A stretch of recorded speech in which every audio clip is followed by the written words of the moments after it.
Dans la série Entrepreneuriat versus salarié, il y a un argument, c'est on ne peut pas emprunter, on ne peut pas acheter sa résidence principale en étant entrepreneur.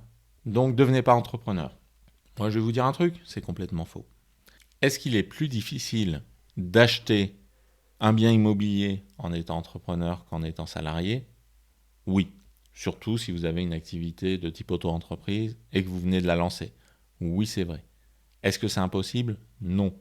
Donc je vais vous raconter ma vie, encore une fois. J'ai acheté ma maison, ma première maison, pas celle où je suis, ça c'est mon bureau. J'ai acheté ma première maison une année où j'avais pas de revenus. Et c'est passé. Pourquoi c'est passé? Premièrement, parce qu'on l'a acheté à deux avec mon épouse. Et oui, mon épouse était en CDI. Donc ça a aidé. Ça a aidé, mais elle ne pouvait pas, à elle toute seule, assumer la charge financière. Voilà.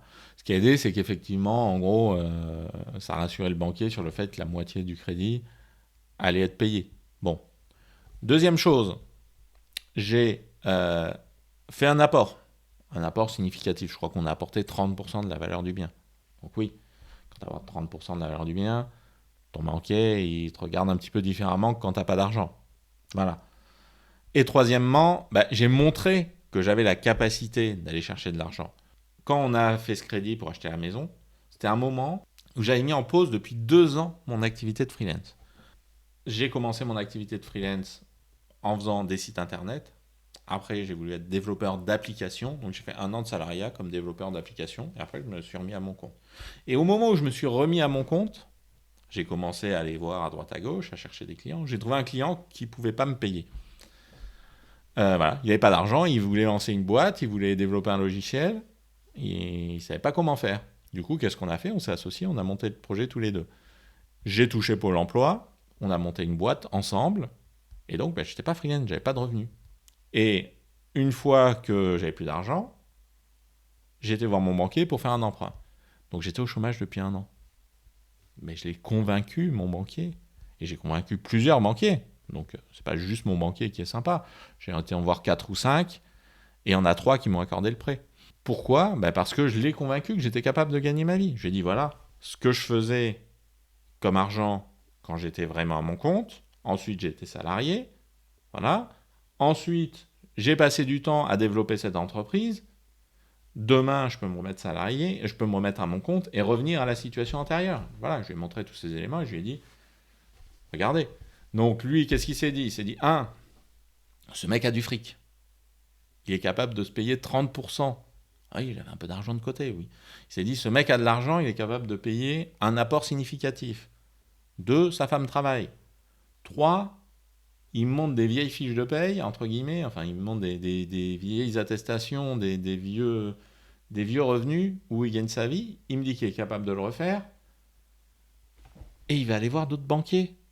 Mais non, il faut que je le garde, ce client. Et donc, il m'a accordé le prêt. Voilà, il a valorisé dans mes revenus antérieurs, en disant que la parenthèse dans laquelle j'étais, c'était une parenthèse. Si vous justifiez 2-3 ans de revenus en auto-entreprise, ou en micro, ou en entreprise individuelle, ou peu importe, si vous justifiez 2-3 ans de revenus, vous allez rassurer le banquier. Il va se dire oui, cette personne est capable de gagner sa vie. Si en plus vous avez un apport, si en plus vous avez d'autres sources de revenus, j'ai donné l'exemple de mon épouse qui était salariée, ça peut être des revenus locatifs, ça peut être toutes sortes de revenus alternatifs, et vous allez rassurer le banquier. Donc oui, c'est un peu plus difficile, mais c'est loin d'être impossible. Par contre, vous allez devoir revoir un peu le modèle de vos emprunts, c'est-à-dire la personne lambda a tendance à se surendetter. Qu'est-ce qui se passe souvent quand vous êtes salarié? On vous dit votre capacité d'emprunt c'est 30%. Donc les gens, qu'est-ce qu'ils font? Mettons que tu as un salaire de 2000 euros par mois. Ils vont dire voilà, 30% de 2000 euros, ça fait 600 euros par mois. Donc je peux acheter une maison à 600 euros par mois. Avec un crédit sur 20 ans, ça fait 200 000 euros. Je n'ai pas fait le calcul, on s'en fout. Donc ces 200 000 euros, c'est ce que je peux acheter. Et hop, ils vont acheter une maison de 200 000 euros sans se poser de questions. Moi, qu'est-ce qui a rassuré mon banquier? C'est que j'ai acheté une maison beaucoup moins chère que ce que j'étais capable de me payer. Et je lui ai dit, voilà, j'investis dans cette maison, mais je vais investir dans d'autres choses. J'ai pas besoin de plus. J'achète une maison que je sais que je suis largement capable de me payer. Et je vais faire des investissements à côté. Et ça, les banquiers, ils aiment. Ils aiment que tu exploses pas ta capacité d'emprunt dès ton premier emprunt. Oui. Et est-ce que tu as besoin d'une maison à 200 000 balles tout de suite? Est-ce que tu as besoin de 4 chambres et d'une piscine? Voilà, c'est ça qu'il faut te demander. De quoi j'ai besoin? Combien ça me coûte?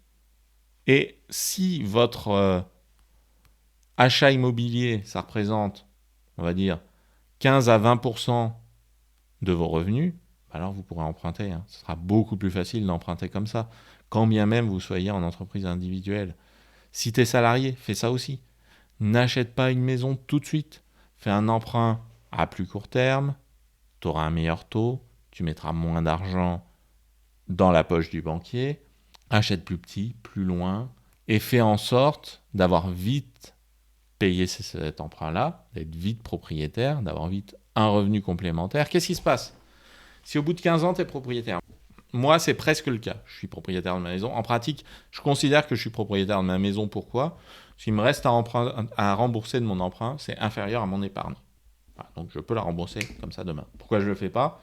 Parce que j'ai un crédit à 1 et quelques pourcents à l'époque. Et j'ai aucun intérêt. C'est moins que le livret A. Donc, il vaut mieux que je laisse sur le livret A. Et je ne fais pas que du livret A, mais il vaut mieux que je laisse sur le livret A.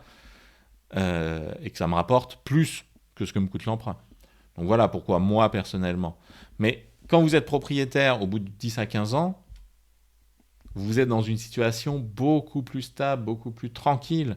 Même si vous êtes propriétaire d'un studio, c'est pas grave, vous savez que vous avez ça. Vous savez que vous n'avez pas le couteau sous la gorge. Si vous êtes propriétaire d'un appart en 3 pièces, c'est pareil. Vous savez que vous avez ça et que vous n'avez pas le couteau sous la gorge. N'allez pas chercher le bien maximal que vous pouvez vous payer. Faites plusieurs emprunts dans votre vie et vous vous en sortirez mieux comme ça. Donc quand vous êtes dans cette démarche-là, que vous soyez salarié ou indépendant, vous aurez un meilleur profil et donc vous arriverez plus facilement à emprunter. Voilà, c'était ces considérations sur l'emprunt et l'auto-entreprise. Si vous avez appris quelque chose, mettez-moi un pouce bleu. Si vous aimez bien ce que je fais, abonnez-vous et bonne journée à tous.